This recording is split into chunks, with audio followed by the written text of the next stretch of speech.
Alrededor de un 90% de los traders que empiezan en Forex agotan su cuenta de trading en menos de un mes. Antes de comenzar a operar, la mayoría de expertos y gurús recomiendan hacer trading en una cuenta demo, estudiar y aprender Forex, por lo menos durante 2 años. La elección del broker dependerá de la regulación del país en que esté y del tipo de broker con el que queramos operar.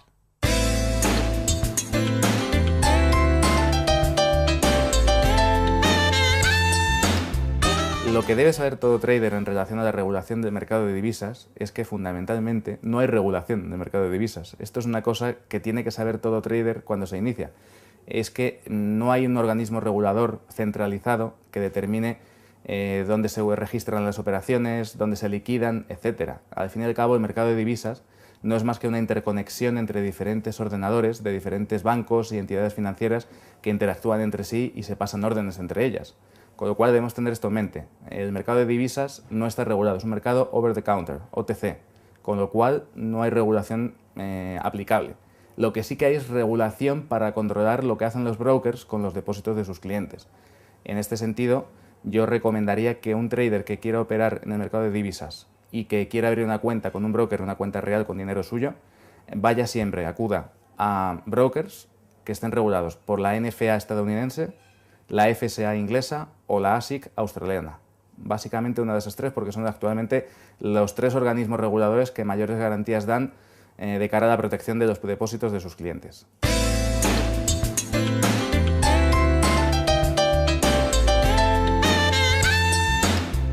Existen 3 tipos fundamentales de brokers, digamos que se pueden agrupar en 3 grandes grupos. El primero de ellos, el más importante, el más conocido, también el más malo o el que peor publicidad tiene, es el de los market makers o creadores de mercado, en los cuales es el propio broker el que actúa como contrapartida del cliente. Eso genera, lógicamente, un conflicto de intereses, ya que todo lo que compra el trader lo vende el broker, de tal forma que al broker le está interesando que su cliente pierda dinero, con lo cual tiene incentivos a ir contra él. Sí que es cierto que no todos los market makers o creadores de mercado son malos y van a por el cliente, pero sí que es cierto que hay algunos, sobre todo los de pequeño tamaño, que están en jurisdicciones de dudosa legalidad, pues que sí que son un poco, digamos, que no van a favor del cliente.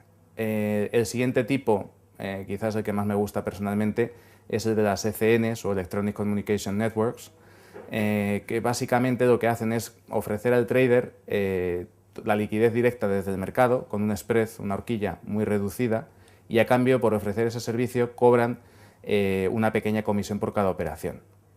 Finalmente, tenemos el tercer tipo, que sería un modelo híbrido entre el market maker, que nos da cotizaciones propias, y la ECN, que nos da acceso directo al mercado, que sería el de los no dealing desk.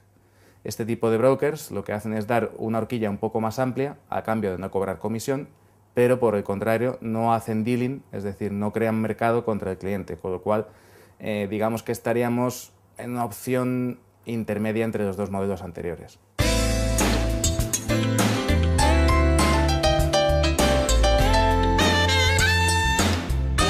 El trader que acaba de comenzar y que se ha iniciado en el mundo de Forex leyendo libros y que ya conoce un poco la mecánica de mercado, básicamente lo que puede hacer es abrirse una demo inicialmente para ver cómo funciona el mercado, hacer una serie de pruebas, ver cómo funciona la mecánica, antes de depositar dinero real en un broker. La elección de un broker es posterior, una vez que ha probado diferentes demos, diferentes regulaciones, diferentes servicios, y ya tiene claro qué es lo que necesita. El tiempo que un trader que se inicia en el mercado de divisas debería dedicar a operar en una cuenta demo depende mucho de los objetivos que persiga y de la estrategia que tenga, pero no debería ser inferior a 6 meses. Esto es así porque es un periodo de tiempo suficiente para poder evaluar si lo que estamos haciendo es correcto, si hemos alcanzado nuestra meta de beneficios, si hemos podido corregir los errores que hemos cometido. En definitiva, se trata de ver una evolución a lo largo del tiempo que no se ve ni en una semana ni en un mes, porque pues, muchas veces uno puede estar operando 3-4 meses y de repente cometer un error que lleva a la pérdida total de todos los beneficios acumulados en un periodo de tiempo como puede ser eso, 3-4 meses, ¿no? Entonces, bueno, no obstante, si a los 6 meses de estar en demo hemos visto que no hemos conseguido nuestras metas o que la estrategia que hemos creado no funciona, lo ideal es replantearse todo y volver a estar otros 6 meses. En todo caso, yo no recomiendo dejar de hacer trading en demo hasta que se alcanza una consistencia en los resultados. ¿Qué entendemos por consistencia? Pues que el trader va sumando regularmente dinero en su cuenta a pesar de tener pequeñas pérdidas y pequeñas ganancias, o grandes ganancias y pequeñas pérdidas. En todo caso, debe saber controlar el riesgo y debe mantener una regularidad en los resultados. Si no es así, yo no recomiendo dejar el trading en demo hasta que uno sepa hacer las cosas bien. Asimismo, tenemos que tener en cuenta que la operativa en demo no es exactamente igual que la operativa en real. Quiero decir, los sentimientos, las sensaciones que va a tener el trader cuando está operando en una cuenta demo van a ser, digamos, minimizadas porque sabemos que no es dinero real, mientras que el nerviosismo, la tensión, la ansiedad, los miedos se van a manifestar con mucha mayor intensidad cuando el dinero es real y es nuestro dinero, además, el que estamos gestionando. Con lo cual, yo recomiendo eso, que se tenga tal soltura y tal tranquilidad operando la cuenta demo que no tengamos ninguna duda de que con dinero real no vamos a perder el control.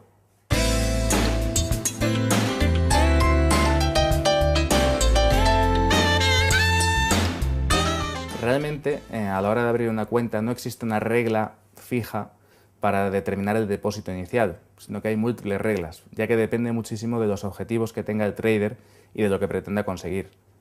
Lo ideal es que un trader que ha estado 6-12 meses en demo y comienza a tener una regularidad en sus resultados, abra una pequeña cuenta con 1.000 o 2.000 euros como mucho para hacer pequeñas pruebas con pequeñas posiciones y ver si es capaz de mantener esa regularidad que tenía en la cuenta demo, ya que, como hemos dicho antes, la operativa, los sentimientos que se pueden tener en una cuenta demo y los que se tienen en una cuenta real con dinero propio son completamente distintos y podemos llegar a perder incluso el control y destrozar la cuenta sin darnos cuenta, simplemente por miedo o por ansiedad o por necesidad de tener que estar en el mercado. Hay muchísimos sentimientos que muchas veces nos llevan a cometer ese tipo de errores. No obstante, una vez que ya vemos que también en la cuenta real tenemos cierta consistencia, cierta regularidad, lo ideal es que si estamos trabajando con una estrategia cuyos objetivos de beneficio, stop de pérdidas, reglas de entrada y salida están completamente definidos y que hemos podido testear con datos pasados, podemos hacer una estimación de la máxima pérdida que ha habido histórica con nuestra estrategia y al menos depositar 3 veces esa cantidad en nuestra cuenta, de tal forma que tengamos siempre un colchón, un respaldo para poder trabajar con nuestra cuenta real. Asimismo, si alguien pretende, personalmente considero, si alguien pretende dedicarse profesionalmente al trading en el mercado de divisas, su cuenta no debería ser posiblemente menor de 50.000 euros para, digamos, obtener unos beneficios, unos resultados interesantes para vivir del trading de alguna manera, ¿no? Intentar empezar en el mercado de divisas con 500 euros, abrir una cuenta micro e intentar multiplicarla por 10, simplemente es un suicidio porque no es imposible. Si hiciéramos eso es que estamos violando las reglas del riesgo y estamos cometiendo auténticos suicidios financieros que pueden salir muy bien y multiplicar la cuenta por 10 o por 20 o perder directamente todo el capital. Por todo ello recomiendo eso. 1. Hacer pruebas con una cuenta pequeña inicialmente para ver qué tal nos desenvolvemos. 2. Una vez que funciona bien, determinar cuál puede ser nuestra máxima pérdida y depositar al menos 3 veces esa pérdida. Y en todo caso, intentar no ir al mercado con cuentas pequeñas y con objetivos muy ambiciosos, porque lo único que nos puede llevar es a perder esa cuenta.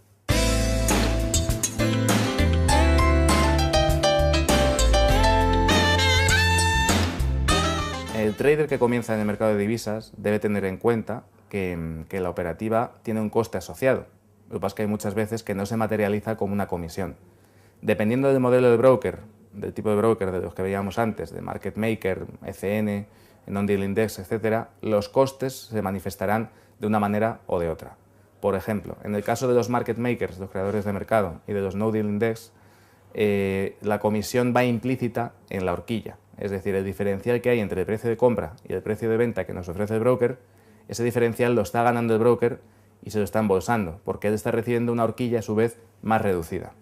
Por el contrario, si estamos operando con un broker de tipo ECN, nos va a dar una horquilla muy reducida, con lo cual apenas está obteniendo ese broker beneficio de esa horquilla, pero a cambio nos va a cargar una comisión, de tal forma que el coste que antes veíamos que no aparecía reflejado en ningún sitio, ahora sí que nos va a aparecer reflejado en forma de comisiones. ¿Qué es lo mejor? personalmente considero que siempre que podamos busquemos trabajar con un broker de tipo ECN. ¿Por qué? Porque la ejecución de las órdenes siempre va a ser mucho mejor, aunque los costes posiblemente sean los mismos. Pero al tener la horquilla más reducida, es decir, la diferencia entre precio de compra y precio de venta es mucho menor, vamos a conseguir que si el precio llega a nuestro objetivo, se ejecute antes en la ECN que en el creador de mercado, que nos va a dar una horquilla más amplia.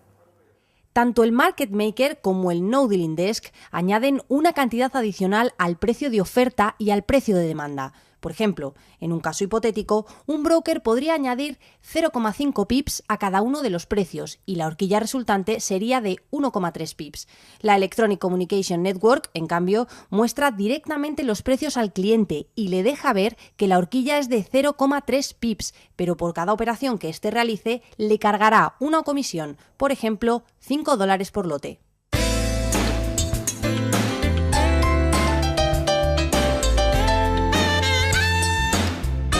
Apalancamiento y margen son dos variables claves a la hora de hacer trading en el mercado de divisas y de hecho van a determinar posiblemente o una gran pérdida o el éxito en el trading que realicemos.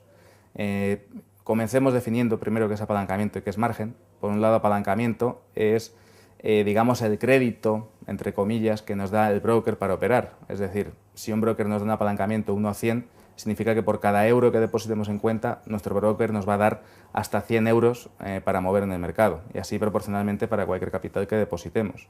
El margen es ese euro que estábamos diciendo antes que nos permite mover 100 euros en el mercado, que es lo que nos da nuestro broker como apalancamiento. Dicho esto, el trader que se inicia nunca debería utilizar todo el capital que deposita en su cuenta como margen para una sola operación, porque estaría utilizando su capital al máximo y arriesgando toda su cuenta. Lo ideal es que se utilicen pequeñas fracciones del capital, ya que vamos a poder una cantidad mucho mayor de la que tenemos en la cuenta en el mercado, lo cual implica que vamos a amplificar nuestras pérdidas y nuestras ganancias. Sí que es cierto que es conveniente apalancarse quizás un poco más de lo que normalmente haríamos si queremos, o sea, si tenemos una estrategia que funciona muy bien y que nos da dinero, porque en ese caso estaríamos maximizando el uso de los recursos que tenemos en nuestra cuenta. Pero de entrada, dado que normalmente el 90% de los traders suelen perder sus cuentas cuando comienzan, lo ideal es que no se apalanquen al máximo. Quiero decir, si un broker nos da un apalancamiento 1 a 100 y tenemos un capital de 10.000 euros, eso significa que podemos mover como máximo 1 millón en el mercado. Pero eso no significa que debamos abrir una posición por importe de 1 millón, sino que podemos abrir una posición mucho más pequeña. De esa manera no estaríamos usando un apalancamiento real de 1 a 100, sino algo inferior, que sería lo ideal para comenzar. Imaginemos que un trader dispone de apalancamiento 1 a 100 y de $10.000 en su cuenta. La posición máxima que puede mover en el mercado es de $10.000 multiplicado por 100, es decir, $1.000.000. En este caso, el trader tendría 10 lotes, ya que un lote equivale a $100.000. Sin embargo, si abre una posición de este tamaño, probablemente la cuenta dure poco y se puede encontrar enseguida con un margin call. Por ello, se recomienda usar un apalancamiento efectivo menor. Por apalancamiento efectivo entendemos el cociente entre tamaño de posición actual y garantías, su margen necesario. Por ejemplo, si abrimos una posición por valor de $100.000, en realidad nos estaríamos apalancando 1 a 10, ya que 100.000 dividido entre 10.000 es igual a 10. Es importante asimismo que el trader que comienza en el mercado de divisas no olvide el concepto de margin call. ¿Qué significa margin call? Significa que si el capital que hay en nuestra cuenta, el capital efectivo que nos queda, sumando las pérdidas o ganancias que tenemos de una posición abierta, baja de una determinada cantidad equivalente al margen que tenemos que depositar, nuestro broker puede cerrar posiciones y dejarnos con la cuenta básicamente con una cantidad por debajo del margen que teníamos que depositar. Es decir, no es bueno tampoco apalancarse al máximo porque corremos el riesgo de tener muy cerca un margin call, esto es un corte de posiciones por falta de garantías o de margen. Volvamos al ejemplo anterior, el del trader que cuenta con $1 millón en su cuenta, partiendo de un efectivo de $10.000 y un apalancamiento de 1 a 100. Supongamos que su broker tiene una política de margin call de cierre de posiciones cuando quedan solo el 30% de las garantías, es decir, un 30% sobre el margen o capital que depositamos en el broker para que nos dé apalancamiento. El margen se calcula en cada operación y de la siguiente manera. Si un trader abre una posición de $500.000, que equivale a 5 lotes, con una cuenta de $10.000 y un apalancamiento de 1 a 100, tendrá un margen de $5.000. Estos 5.000 son el resultado de 500.000 partido por 100. En esta operación, su margin call está en $1.500, que es el 30% de los $5.000 de margen.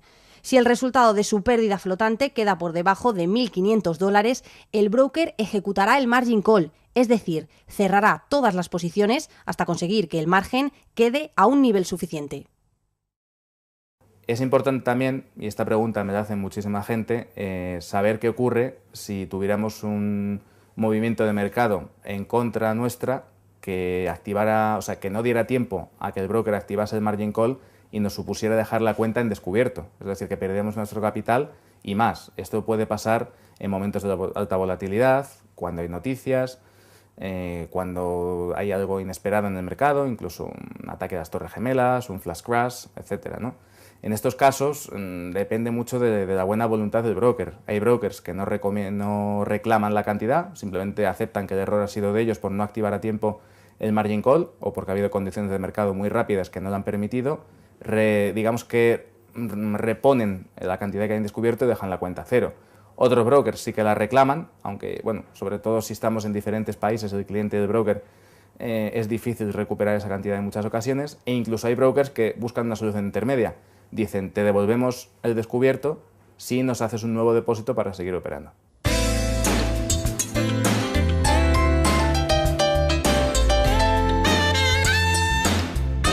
La clave, lo fundamental para elegir una plataforma de trading es siempre la misma, es estar a gusto, estar cómodo con esa plataforma de trading. Y para estar cómodos, la plataforma tiene que responder, es decir, tiene que desenvolverse bien en función de los objetivos y del tipo de estrategia que vayamos a usar.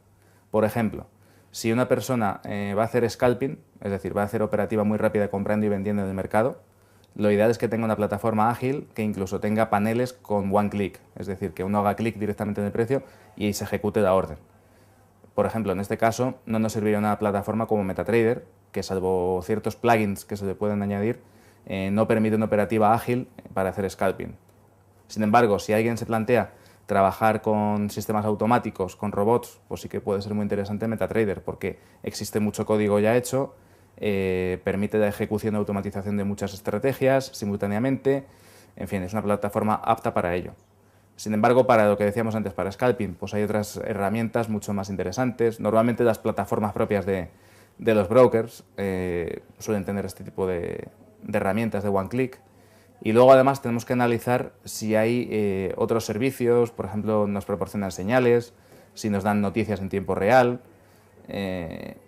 en fin, y sobre todo eso, el sentirnos cómodos con la plataforma, es decir, que cuando trabajemos con ella sepamos llegar rápidamente a las opciones que necesitamos sin tener que dudar, porque lo que no puede suceder es que cuando vayamos a introducir una operación o a cerrarla, tengamos dudas a la hora de hacer las cosas y que no tengamos la agilidad y rapidez suficiente. El mercado, una vez que se mueve, no te espera.